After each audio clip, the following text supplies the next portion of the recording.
Como veremos hoy, vamos a explorar algunas cosas de este libro de Levítico que de pronto usted no sabía y que tal vez le hagan enamorarse más de la palabra de Dios. Y el propósito es que ella nos conforme a ustedes y a mí a la imagen de Cristo. Amén. Así que antes de empezar, le pido por favor que me acompañe en una oración para poner este tiempo en manos del Señor. Señor, Dios de toda bondad y gracia, hoy nos acercamos a ti con corazones agradecidos, porque has extendido tu bondad hacia nosotros de formas que no podemos siquiera expresar adecuadamente. Gracias, Señor, por este grupo de mujeres que hoy se ha reunido aquí, Señor, con hambre y sed de tu palabra. Gracias porque has hecho que ellas, sin importar las circunstancias que estén atravesando, vengan con el deseo de ser modeladas a la imagen de tu Hijo. Dios de la vida, yo te pido que por medio de tu escritura, Señor, tú traigas un mejor entendimiento de quién eres tú, Señor, a las vidas de estas mujeres. Haz que la palabra que sea hoy predicada, Señor, sea útil para sus vidas, Señor. Que yo como tu siervo, Señor, indigno, pueda ser un vaso útil en tus manos para que pueda servir un depósito, Señor, de tus palabras para las vidas de estas tus hijas, Señor. Que toda palabra equivocada, toda sabiduría humana sea removida, Señor, de mi vida. Y que por el contrario sea tu palabra, tu sabiduría, Señor, expuesta desde este púlpito, mi Dios. Y esto lo pedimos en el poderoso nombre de tu Hijo Jesucristo. Amén. Permítame hacer una introducción a esta enseñanza con una anécdota. Hace 11 años yo era profesor de química y estaba allí en el colegio, estaba dando una clase. ¿De acuerdo? No recuerdo exactamente el tema, probablemente era algo de ecuaciones químicas y yo estaba muy concentrado, estaba supremamente enfocado en la clase. De hecho, había perdido la noción del tiempo. En un momento determinado llegó la coordinadora académica, golpeó la puerta e interrumpió la clase. Estaba tan enfocado que en ese momento me perdí por completo. Bueno, la coordinadora llamó a una de las estudiantes, necesitaba hablar con ella. Y cuando terminó de hablar con ella, la chica volvió a entrar. Y como les digo, yo estaba tan enfocado que yo me perdí completamente de lo que estaba diciendo. Entonces como que tuve un pensamiento en voz alta. Entonces yo dije, bueno, ¿dónde estábamos? Listo, rebobinemos. Eso fue lo que dije. Y empecé a dar la clase. Pero algo que me pareció muy particular es que después de decir esto, el salón quedó en un silencio sepulcral. Y yo lo noté, porque por lo general uno dicta una clase y pues hay alguna persona que está hablando, se escuchan al menos los respiros de las personas. Pero no se sentía nada. Entonces yo me volteé y les dije, niñas, ¿qué pasa? ¿Qué sucede? ¿Por qué se quedaron así calladas? Y recuerdo que una de ellas levantó la mano y me preguntó, profe, ¿qué es rebobinar? Yo en ese tiempo tenía 26 años. Yo empecé mi carrera docente de una temprana edad, relativamente hablando.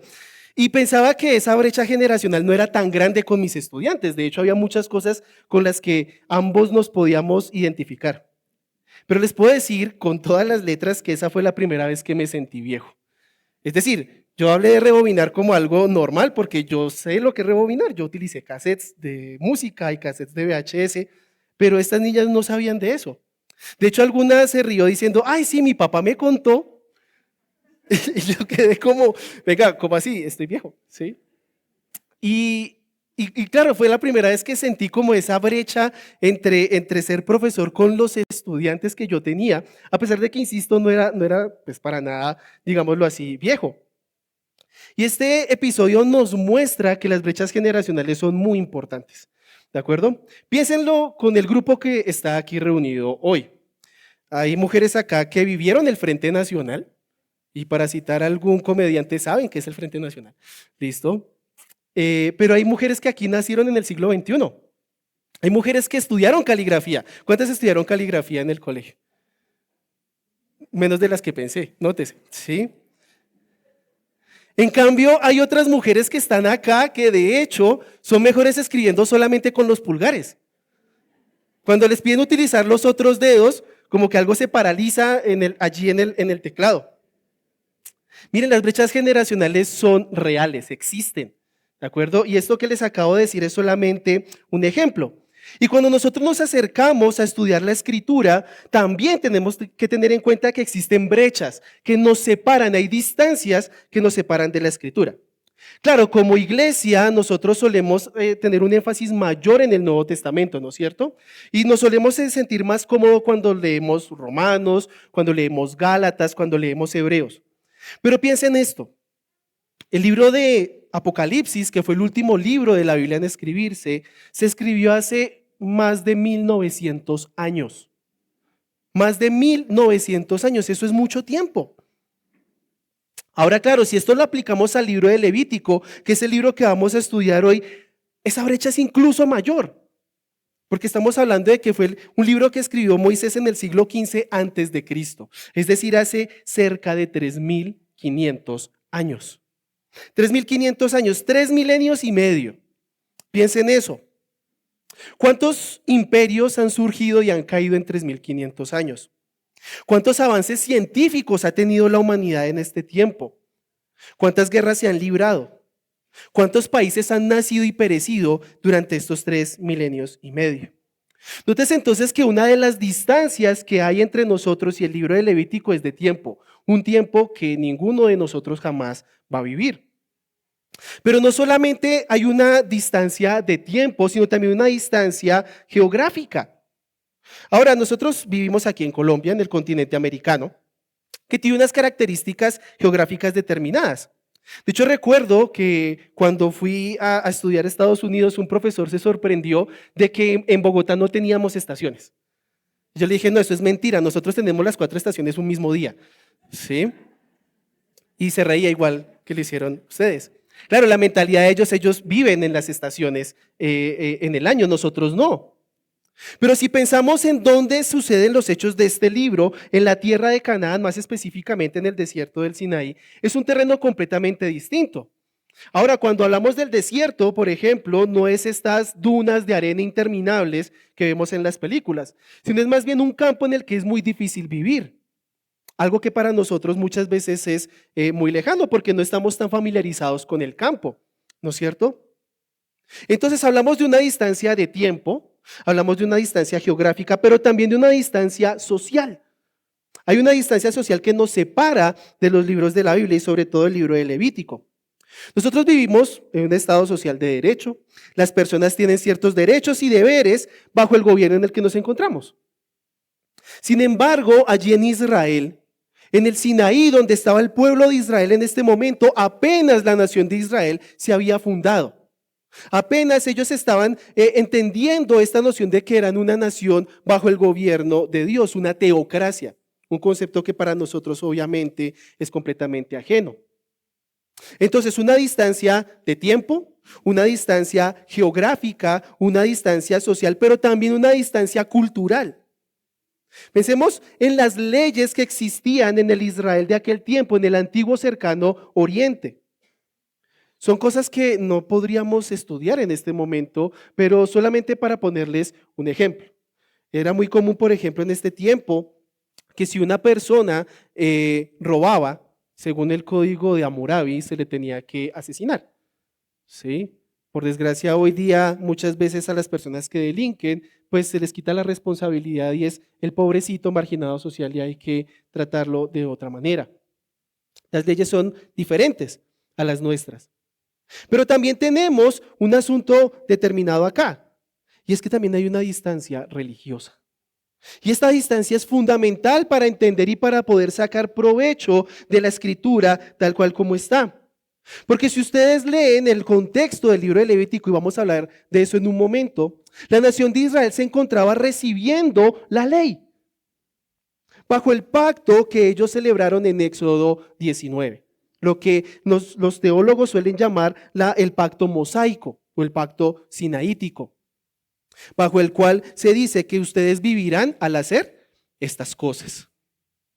Pero nosotros hoy como iglesia ya no estamos bajo el pacto mosaico, estamos bajo el nuevo pacto que es según el sacrificio de Jesucristo. Yo le pido que me acompañe por un momento a la epístola a los Hebreos. Ya vamos a estudiar Levítico, pero es importante ver esto acerca de la brecha o de la distancia religiosa. Hebreos capítulo 8.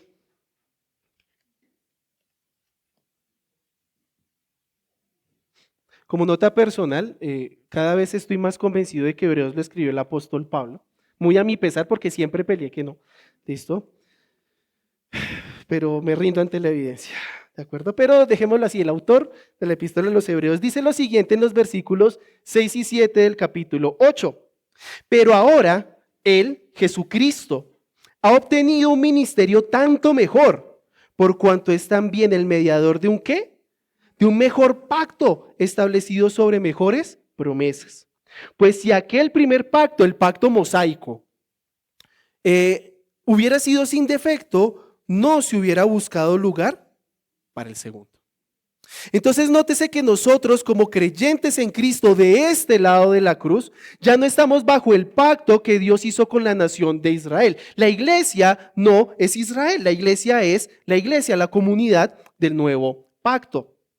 Entonces es necesario que cuando nos acercamos a estudiar cualquier libro de la Biblia, pero sobre todo del Antiguo Testamento y sobre todo Levítico, tengamos en cuenta esas distancias. Porque podemos importar nuestros pensamientos al texto. Por ejemplo, si usted ve allí en Levítico, en los capítulos del 11 al 15, ya vamos a hablar un poco de esto también, cuando habla acerca de los ritos de pureza. Entonces tenemos, por ejemplo, que cuando una mujer da a luz, queda impura. ¿Bien? Y entonces, como no entendemos las distancias culturales, por ejemplo, asumimos que, no, lo que pasa es que Moisés era machista. Ustedes se ríen, pero créanme que hay comentarios tras comentarios que dicen eso. ¿De acuerdo? Entonces, nosotros solemos llevar nuestras presuposiciones al texto. Pero para evitar eso, para hacer una buena interpretación de los libros de la Biblia, es necesario entender esas distancias de las que les he hablado. La distancia temporal, la distancia geográfica, la distancia social, la cultural y sobre todo la religiosa. Me he tomado precisamente un buen tiempo de esta enseñanza a hablar de esto porque el libro de Levítico es muy propenso a que lo interpretemos mal. Piense cuántas veces usted se había sentido o aún se siente culpable por comer cerdo. Ya dijeron, uy, sí. Yo le puedo decir desde este púlpito con la autoridad de la palabra de Dios que lo puedo hacer con toda confianza. O sea, puede salir ahorita y comerse una picada, no hay problema. ¿De acuerdo? Pero ¿cuántas veces sucede que por una mala enseñanza se ponen cargas sobre las vidas de los cristianos que no deberían tener? ¿Cómo evitamos poner esas cargas extra que no deberían estar sobre la vida de los cristianos haciendo una buena interpretación? ¿Y cómo lo hacemos? Dejemos de lado nuestras presuposiciones y dejemos que el texto hable. Ahora, acompáñame por favor al libro de Levítico, vamos a ver el capítulo 1. ¿De acuerdo? Y quiero que pensemos un poco en el contexto del libro de Levítico. Eso es importante. Cuando pensamos en estudiar cualquier libro de la Biblia, su contexto es fundamental. Es como en los negocios de los bienes raíces, ¿no es cierto? Usted puede tener una casa preciosa, pero si el barrio no es favorable, muy difícil lo va a vender, ¿no es cierto? Siempre el contexto es rey. Y fíjese lo que dice allí el capítulo 1, versículo 1 de Levítico. El Señor llamó a Moisés y le habló desde la tienda de reunión diciendo, habla a los hijos de Israel y diles, cuando alguno de vosotros traiga una ofrenda al Señor, traeréis vuestra ofrenda de animales del ganado o del rebaño. Fíjese que el texto empieza, el libro empieza haciendo de cuenta que usted ya sabe varias cosas. ¿Qué cosas sabe usted? O más bien, ¿qué cosas debería saber usted allí? Debería saber que existe algo que se llama tienda de reunión. Es más, debería saber que existe alguien que se llama Moisés. Debería saber también que a los israelitas se les ordena dar ofrendas, ofrecer sacrificios. Pero ¿de dónde obtenemos esa información? Porque si llegamos directamente y abrimos el libro de Levítico, pues vamos a quedar perdidos. ¿Cómo así que una tienda de reunión? ¿Cómo así que un Moisés? ¿Cómo así que sacrificios? Y ni se diga de todo lo que dice de allí en adelante. Bueno, para entender esto es necesario entender una cosa, que Levítico hace parte de un grupo de 5 libros: Génesis, Éxodo, Levítico, Números y Deuteronomio, los 5 libros de Moisés, que nosotros solemos llamar el Pentateuco o que en hebreo se le suele llamar la Torá, ¿de acuerdo? La instrucción del Señor. Ahora, sabemos que son libros diferentes, sí, los libros, digamos, están definidos uno tras otro, son 5 libros, pero en conjunto forman una unidad. Se entienden como una unidad. Ahora, nótese usted allí dice, ¿cómo así que una tienda de reunión? El Señor llamó a Moisés. ¿Cómo es posible que Dios se relacione con la nación de Israel? Si la nación de Israel no tenía nada en particular, ¿o sí? No es que tuviera algo en especial que Dios dijera, uy, no es que ellos son tan bellos, yo me quiero relacionar con ellos. Un primer aspecto importante para entender el libro de Levítico es el concepto de pacto. El pacto. ¿De acuerdo? Esa palabra es fundamental para entender cómo Dios se relaciona con la nación de Israel. Recuerden ustedes que desde Génesis 12 Dios hace una serie de promesas a un hombre que era un idólatra, Abraham. ¿De acuerdo? Recuerde que Abraham era un pecador, eso lo dice Josué 24 y lo dice también Romanos 4. Pablo dice que él era un impío, ¿de acuerdo? Pero Dios mira a este hombre y le hace una serie de promesas que luego pasan a Isaac, que luego pasan a Jacob. Y cuando abrimos el libro del Éxodo en el capítulo 1 se nos dice que Dios recuerda esas promesas, ese pacto que él hizo con el patriarca Abraham. Y que a partir de esa promesa que él hizo, Dios saca a la nación de Israel con mano fuerte a través de las 10 plagas, abre el mar rojo y les permite entrar en una relación de pacto con Dios. Éxodo 19. Las voy a poner a pasear por la Biblia. ¿Sí? ¿Está bien? ¿No hay problema? Bien. Éxodo 19. Este texto es fundamental también para entender este concepto del pacto. Fíjese lo que dice allí el versículo 4 de Éxodo 19. Vosotros habéis visto lo que he hecho a los egipcios y cómo os he tomado sobre alas de águilas y os he traído a mí. Fíjense, Israel es posesión de Dios. Ahora pues, si en verdad escucháis mi voz y guardáis ¿qué? Mi pacto, seréis mi especial tesoro entre todos los pueblos, porque mía es toda la tierra. Y vosotros seréis para mí un reino de sacerdotes y una nación santa. Estas son las palabras que dirás a los hijos de Israel. Entonces Moisés fue y llamó a los ancianos del pueblo y expuso delante de ellos todas estas palabras que el Señor le había mandado. Ojo con el versículo 8. Y todo el pueblo respondió a una y dijeron, ¿qué dijeron? Haremos todo lo que el Señor ha dicho. Y llevó Moisés al Señor las palabras del pueblo. Entonces, nótese que lo primero para poder entender todo lo que sucede en Levítico es que Dios e Israel están en una relación de pacto.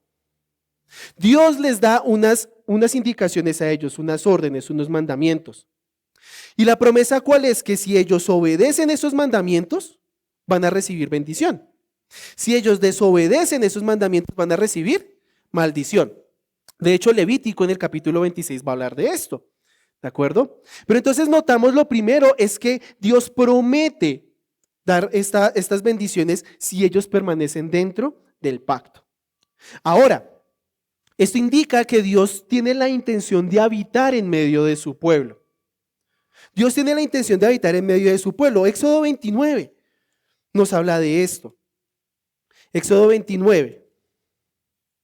Cuando se suele estudiar las religiones del antiguo cercano oriente, la religión asiria, la religión babilónica, la religión egipcia, la religión hitita, todos estos pueblos que rodeaban a Israel.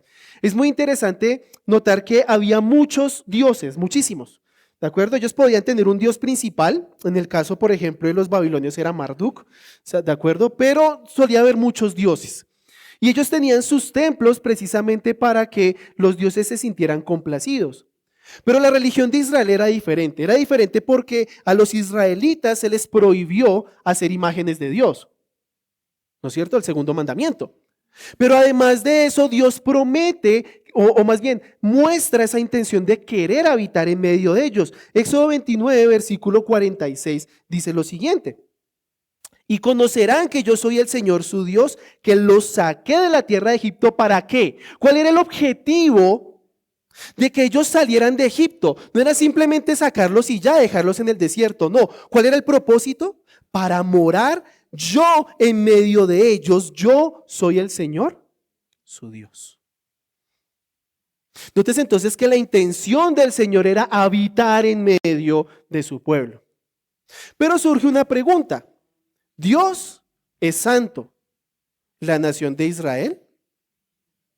Porque si usted mira allí en Éxodo, un par de capítulos más adelante, la cosa se complica, ¿de acuerdo? Es un episodio lleno de ironía, si usted lo lee en Éxodo 32. Moisés está arriba, recibiendo las indicaciones de parte de Dios, los mandamientos, ¿no es cierto? ¿Y qué hace el pueblo? Y como que a Moisés le pasó algo, ¿sí? ¿Será que Aarón, hágase un Dios? Sí, Aarón recolecta las joyas, ustedes recordarán, él bate allí el oro y saca un becerro. Pero ¿qué es lo que dice Aarón? Mañana es fiesta ¿para quién? Fíjese cómo el segundo mandamiento queda ahí completamente destruido. O sea que la nación de Israel no era precisamente una buena nación. Entonces la pregunta que surge es ¿cómo un Dios santo que hizo un pacto con esta nación puede morar en medio de una nación que no es santa? Esa pregunta es muy importante. ¿Cómo el Dios santo puede morar en medio de una nación que no es santa? Bueno, el libro de Levítico responde esa pregunta. ¿Cómo un Dios santo puede morar en medio de una nación que no es santa? El libro de Levítico responde a esa pregunta. Ahora, ¿cómo termina el libro del Éxodo? En el capítulo 40. Bueno, los israelitas construyen el tabernáculo, ¿de acuerdo? Lo erigen y la presencia de Dios viene al tabernáculo y ahora Dios está morando en medio del pueblo. Pero como les digo, ¿el problema cuál es? El problema es que el pueblo no es santo. El pueblo es un pueblo pecador. Ese es el contexto del libro de Levítico. Entonces, cuando usted lea el libro de Levítico, piense en esta situación, en este contexto en el que nos encontramos. Es decir, la nación de Israel se encuentra en el desierto del Sinaí, recién han construido el tabernáculo, Dios habita en medio de ellos y ahora viene cómo poder mantener esa relación, cómo poder mantenerse dentro del pacto.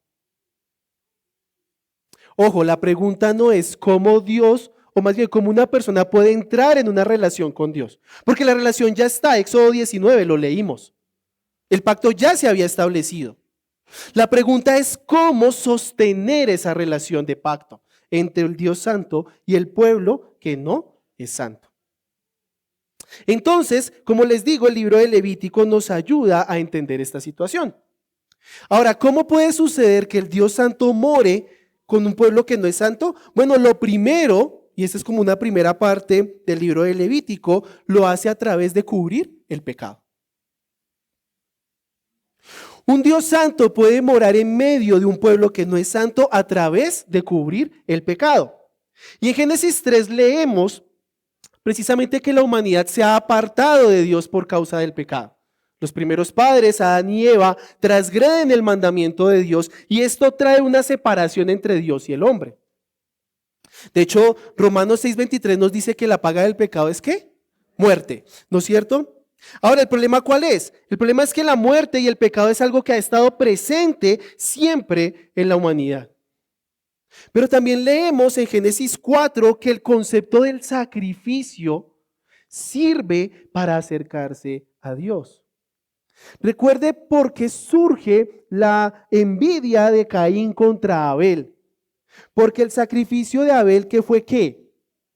Un animal muerto. Es interesante, es un animal sacrificado que fue agradable a Dios. En cambio, Caín ofreció verduras, ¿de acuerdo? Y este no fue un sacrificio acepto. Es decir, que desde el puro principio se nos está insinuando que el derramamiento de sangre es necesario para acercarse a Dios. Nótese lo que hizo Noé cuando salió del arca. ¿Qué fue lo primero que hizo? Ofreció un sacrificio. Nótese lo que hicieron los patriarcas cuando obedecieron la voz de Dios y dejó su tierra, por ejemplo, Abraham, y fue a la tierra de Canaán. Ofrecer sacrificios.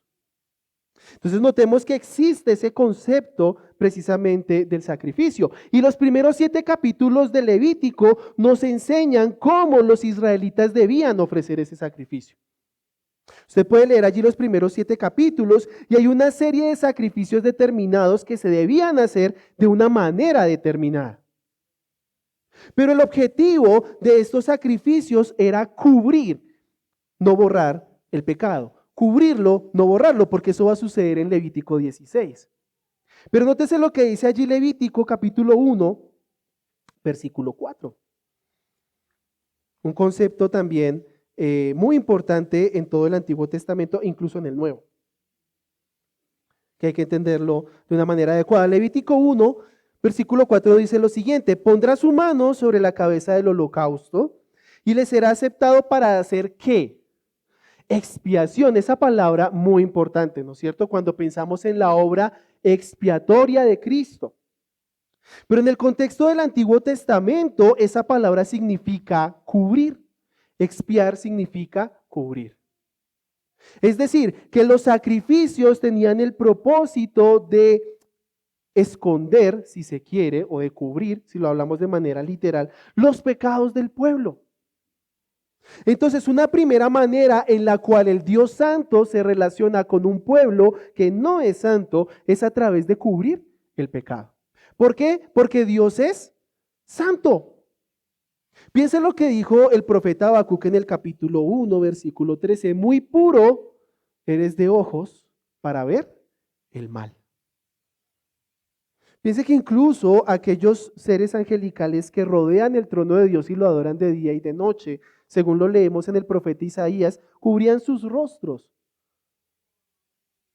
ante el resplandor de la santidad de Dios.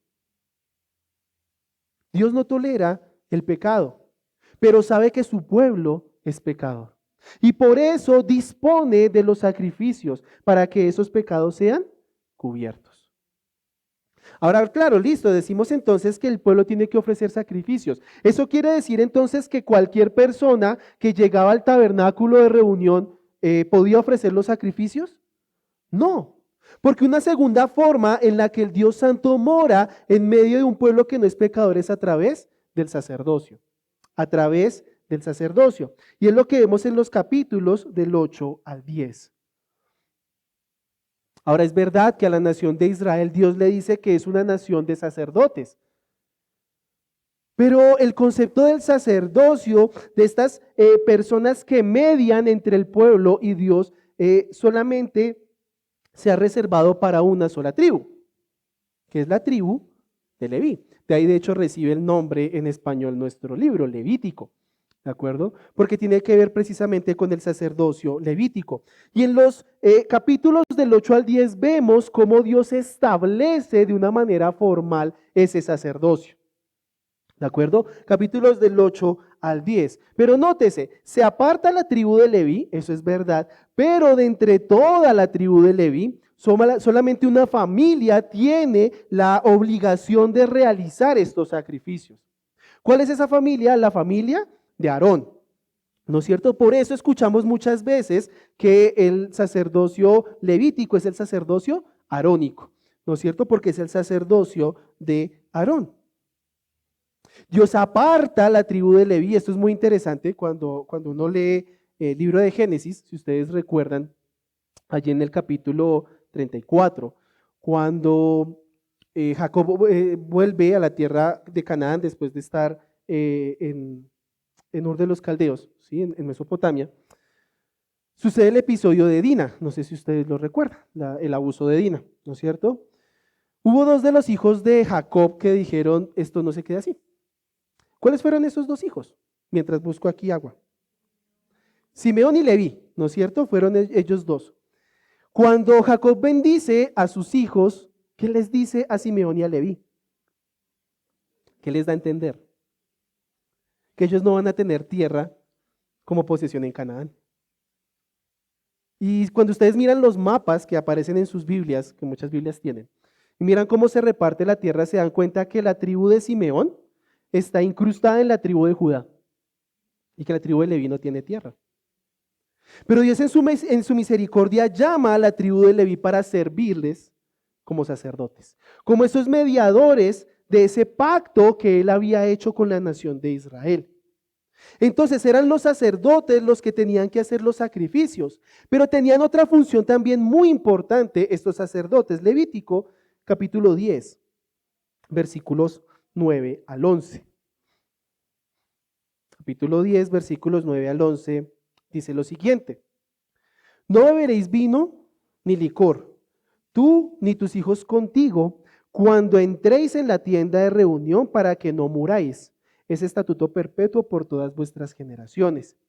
Y para que hagáis distinción entre lo santo y lo profano, entre lo inmundo y lo limpio. Y fíjese el versículo 11, y para que enseñéis a los hijos de Israel todos los estatutos que el Señor les ha dicho por medio de Moisés. Entonces nótese que los sacerdotes tenían básicamente tres funciones. Primero, hacer este ministerio de ofrecimiento de sacrificios. Y una nota aparte, si ustedes leen antes, los dos hijos mayores, Nadab y Abiú, los dos hijos mayores de Aarón, mueren al ofrecer un fuego extraño. Hay quien sugiere que ellos murieron porque entraron borrachos al lugar santo. Y ahí mismo dice, ustedes ven en el versículo 9, no beberéis vino ni licor cuando entréis, para que no muráis. Probablemente eso fue lo que pasó con los hijos de Aarón. Bien, pero esa es una primera función, nótese, la cuestión de ofrecer los sacrificios. Pero hay una segunda función. ¿Cuál es esa función? Hacer distinción entre lo santo y lo profano, entre lo inmundo y lo limpio. Y esto es algo que es muy evidente cuando se habla acerca de las leyes de la lepra. Porque si ustedes recuerdan y lo pueden leer allí en Levítico desde el capítulo 13, la persona que padecía esta enfermedad tenía que estar constantemente en comunicación con el sacerdote, porque él era el que tenía que determinar si esa persona ya estaba limpia o no lo estaba. Entonces, tenemos estas dos funciones, la cuestión de los sacrificios, la cuestión de determinar qué es santo, qué es profano, pero también había otro ministerio. ¿Cuál era ese otro ministerio? La enseñanza. Los sacerdotes tenían la obligación de enseñar a la nación de Israel cómo vivir en santidad. Cómo vivir en santidad, cómo obedecer a ese Dios santo. Y si ustedes miran, por ejemplo, el libro de Josué, se van a dar cuenta de que cada tribu tenía que dar una serie de ciudades a los levitas para que habitaran en medio de ellos con el propósito de cumplir precisamente esta función, de que ellos pudieran enseñar los mandamientos a la nación de Israel. Entonces, ¿cómo un Dios santo puede morar con un pueblo que no es santo? Primero, a través de los sacrificios, capítulos del 1 al 7. También a través del sacerdocio, capítulos del 8 al 10. Pero también a través de la pureza, capítulos del 11 al 15. Y estos capítulos son los que más solemos malinterpretar. Por ejemplo, el capítulo 11 es donde se habla acerca de los animales limpios e inmundos. Y es donde muchos todavía pelean, insisto, si pueden comer o no morcilla, por ejemplo. Si se riesgo, eso es convicción de pecado, siempre lo he dicho así. Ahora, claro, cuando nosotros pensamos en la palabra pureza, en la palabra limpieza, lo que pensamos es más en términos de asepsia, ¿no es cierto? Y algunas de pronto son más obsesionadas con la limpieza que otras. ¿Sí? Entonces ya sabrán a lo que hago referencia. Pero el concepto bíblico de pureza va más allá. No se refiere tanto a una limpieza física, sino a una pureza ritual. A una pureza ritual. No tiene que ver tanto con el pecado, de hecho no tiene que ver con el pecado. Y esto es muy particular, ¿por qué?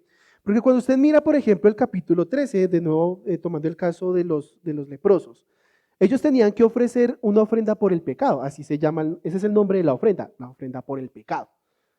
Pero el leproso no pecó, o sea, pues qué culpa si es leproso, ¿sí? Eso nos indica que los nombres no siempre están relacionados con lo que se supone que hace. Esto es importante también, porque muchas veces cuando se critica, voy a decir esto porque es un tema que me encanta, así que voy a tomarme 2 minutos para decirlo. ¿Listo? Cuando se critica el modelo de que exista un templo en el milenio, según Ezequiel 40 al 48, ¿sí? Donde se ofrecen sacrificios en el milenio, pues la gente dice, pero es que no se supone que Cristo, hizo todo esto y las personas no entienden que muchas veces estos sacrificios no tenían que ver con el pecado, sino con la pureza ritual. Entonces no existe una incompatibilidad entre una cosa y la otra. Cierro paréntesis. Listo. Ya vuelvo a lo que es. Ahora piensen lo siguiente. La pureza ritual. Tengan en cuenta este concepto.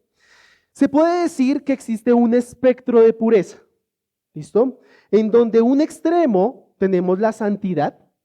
¿Listo? Es decir, aquellas cosas que son separadas para Dios. Recuerde que la palabra santidad, ese concepto inicial es separar algo. O sea, como cuando usted le dice a su esposo, mijo, esta es mi presa de pollo, está apartada para mí. ¿Sí? Que por lo general igual el esposo se la come. ¿Sí? Separada, apartada. Eso es ser santo, es algo que está apartado. Ese es como uno de los extremos, ¿de acuerdo?, de este espectro de pureza. Y en el otro lado, en el otro extremo de este espectro, se encontraría la pecaminosidad, el pecado. Pero en todo ese recorrido hay varias cosas. Por ejemplo, una cosa puede ser limpia, pero no santa. Es decir, simplemente está limpio ritualmente. Algo puede ser simplemente de uso común. No necesariamente está limpio, pero tampoco está contaminado o es inmundo. Ahora, nótese esto, y esto es muy importante, cuando pensamos en este concepto de pureza, es ritual, cómo las personas se acercan al Dios Santo. ¿De acuerdo? Eso quiere decir entonces que cuando se dice, por ejemplo, que una mujer cuando da a luz es inmunda, no es porque sea menos o porque haya pecado. Probablemente se deba al hecho de que ha habido derramamiento de sangre.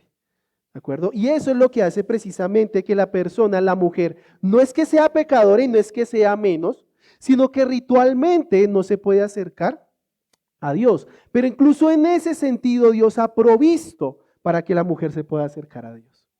Es decir, la persona puede ser impura, pero estos capítulos del 11 al 15 nos muestran que incluso una persona impura, a través de estos mandamientos, puede acercarse al Dios Santo.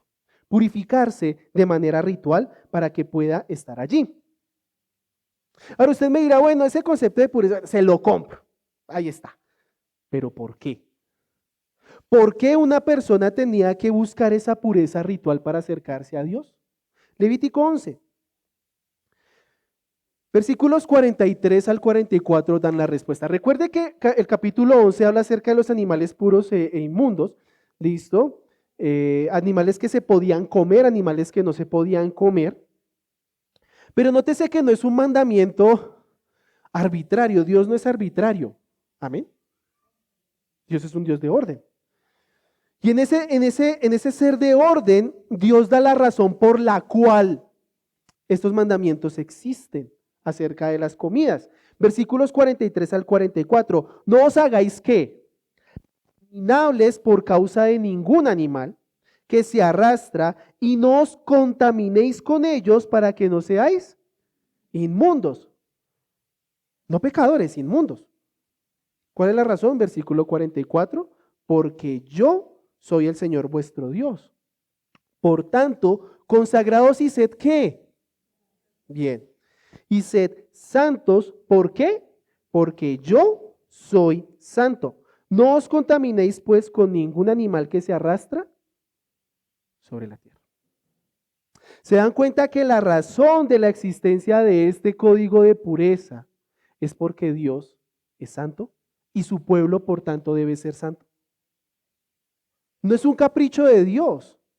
No es porque entonces, porque usted tocó, porque se va a comer entonces un pedazo de cerdo, ya de por sí es impuro y ya, no. Es porque la nación de Israel debía ser diferente a las demás naciones de la tierra. Es que Dios dio estos mandamientos. Entonces, ¿cómo Dios se puede acercar o cómo Dios puede morar en medio de un pueblo que no es santo? A través de los sacrificios, a través del sacerdocio, a través de la pureza, pero sobre todo a través del perdón de los pecados.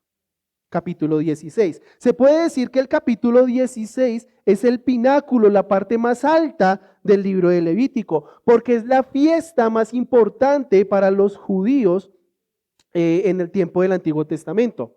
La fiesta o el día de la expiación. El día de la expiación. No tenemos mucho tiempo para entrar en detalle, de hecho no tengo mucho tiempo ya en este punto. Pero todo como se describe allí, el animal que se sacrifica, el animal que se envía al desierto, todo tiene el propósito de que las personas no solamente cubran sus pecados, sino que sean perdonados, sean limpios en esos pecados. Capítulo 16, versículo 30. ¿Listo? Capítulo 16, versículo 30 dice lo siguiente: porque en este día se hará expiación por vosotros, ¿para qué? Para que seáis limpios. Seréis limpios de todos vuestros pecados delante del Señor. Fíjese que no solamente se cubre, sino que también se limpia. Se podría decir que en este día del calendario hebreo había borrón y cuenta nueva, si se quiere, ¿de acuerdo? Es el único día en que el sacerdote, el sumo sacerdote, estaba autorizado a entrar al lugar santísimo. Era el único día, no había otro momento en el que esto pudiera suceder. Entonces nótese que la nación de Israel podía habitar con Dios cuando sus pecados fueran perdonados.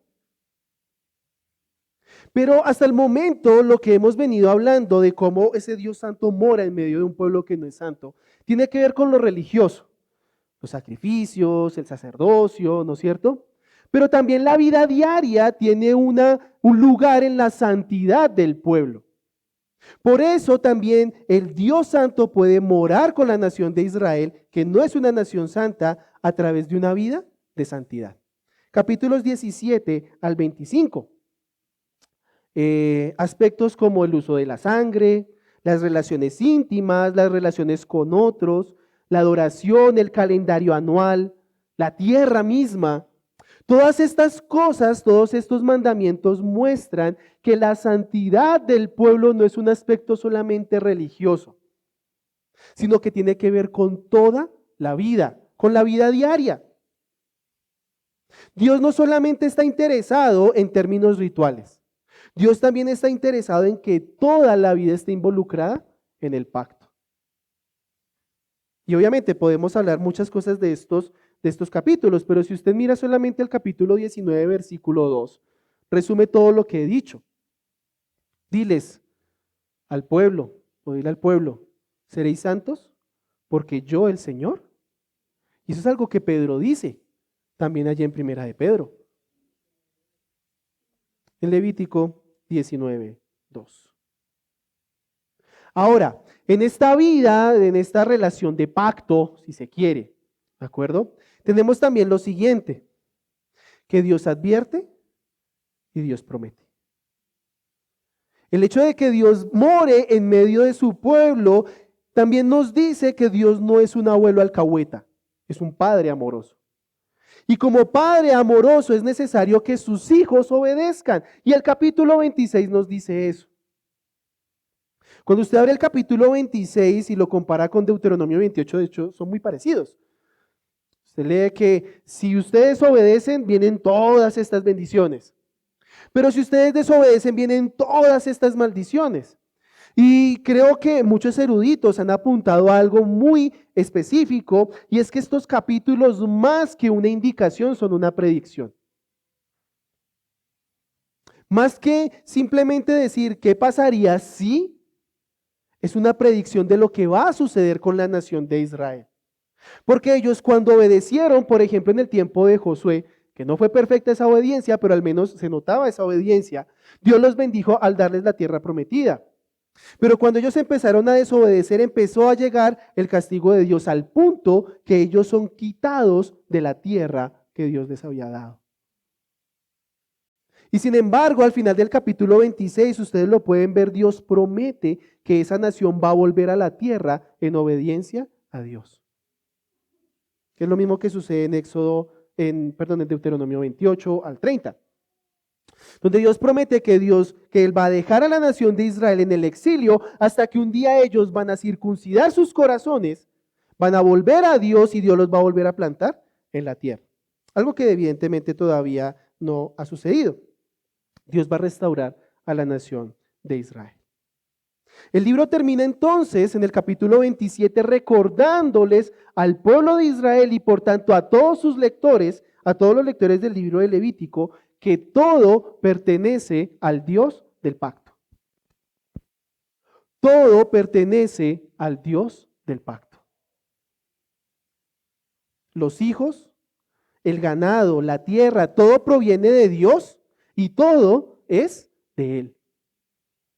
Y esto es algo así como un brochazo gordo de todo lo que es el libro de Levítico. Ahora quisiera, para cerrar este tiempo, darles algunas recomendaciones para leer el libro de Levítico, ¿de acuerdo? De una manera para que usted le pueda sacar más provecho a este estudio.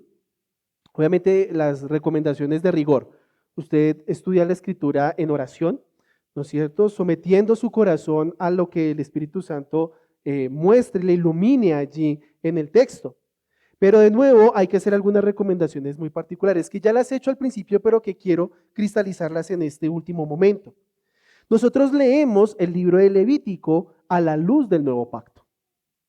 Leemos el libro de Levítico a la luz del nuevo pacto. Porque en Cristo el pacto mosaico quedó abrogado. Ahora, el contenido de estas leyes no aplica para el cristiano. ¿De acuerdo? Eso quiere decir de nuevo que si usted quiere ir a comerse su morcillita ahorita, no tiene ningún inconveniente. ¿Listo? Nótese que ustedes mujeres, por ejemplo, si van a dar a luz, no tienen que ofrecer ningún sacrificio. Bien. Ahora, como les digo, el contenido de estas leyes no aplica para el creyente, pero al mismo tiempo recordamos que los principios detrás de esas leyes se aplican. Porque usted como cristiana tiene que vivir de una manera santa. Entonces, hoy leemos el libro de Levítico a la luz del nuevo pacto. Pero también, ¿qué decimos? ¿Qué debemos tener en cuenta? No ignoremos el contexto que está relacionado con lo anterior, es algo que ya le había mencionado. ¿Dónde está ubicado el libro de Levítico en la revelación de Dios? Entonces hace parte del Pentateuco, ¿no es cierto? Es la expresión de la ley de Israel. Entonces se trata de que Dios en su gracia le enseña a la nación cómo andar delante de él. Lo leemos a la luz del nuevo pacto, lo leemos sin ignorar el contexto, pero es necesario prestar también atención a la teología del libro. Debemos prestar atención a la teología del libro. ¿Cuál es el principio rector del libro de Levítico? Sean santos porque el Señor su Dios es santo. Ese es el tema rector de todo el libro de Levítico. Recuerde cómo un Dios santo puede morar en medio de una nación que no es santa. A través de la santidad. Y cada vez que abra el libro de Levítico, incluso cuando usted esté leyendo acerca de todos estos sacrificios, recuerde, Dios es santo. Es mi oración y mi anhelo que esta breve introducción a este precioso libro impulse sus corazones a que lo lean de una manera asidua y detallada. Y no solamente por sacarle provecho al libro de Levítico, entendiendo que Pablo, cuando habló a Timoteo, le dijo que toda la escritura es inspirada por Dios y útil. Eso quiere decir que el libro de Levítico es útil. Pero es que también, si ustedes no tienen una buena comprensión del libro de Levítico, cuando lleguen a Hebreos, se van a perder el 80%. Porque todo lo que dice este hombre acerca de Cristo está relacionado con lo que dice el libro de Levítico. Entonces, si ustedes importan sus presuposiciones a este libro, cuando lleguen a Hebreos se van a armar un completo rompecabezas. Porque ¿cómo es posible que Pablo, digo yo creo que es Pablo en este momento, ¿sí? Oren por mí, por favor, ¿sí? Pero ¿cómo es posible que este autor diga toda una serie de cosas acerca de Cristo en comparación con Moisés, pero el libro de Levítico yo no, o sea, ¿a qué está haciendo referencia? En cambio, cuando tenemos ese entendimiento adecuado de este libro y vamos al libro de Hebreos, decimos, ya ahora sí sé por qué Jesús es el mediador de un mejor pacto. Entiendo por qué Cristo es ese tipo del sacrificio que se muestra en Levítico 16, al día de la expiación. ¿Por qué Jesucristo es un mejor sacerdote?